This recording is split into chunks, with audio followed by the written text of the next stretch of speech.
Ito yung Chancapidra Stonebreaker Sampasampalukan na magandang ihalo sa ibang halaman. Ito isinama ko dito sa tawag dito, asparagus.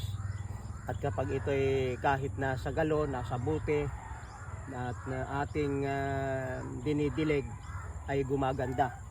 Ito yung nasa timba. Maganda na rin.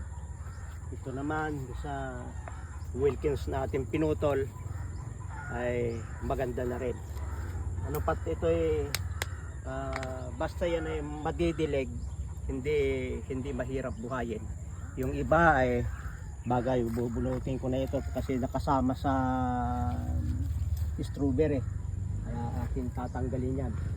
Pero talagang nakakatuwa magtanim ng Chancapidra Sampasampalukan, sapagkat ito kahit ikaw ay nalaso ng mga tulingan, mga isda, makanguya ka ng isang talbos niyan, ay talagang nawawala sa mga laso ng mga hayop.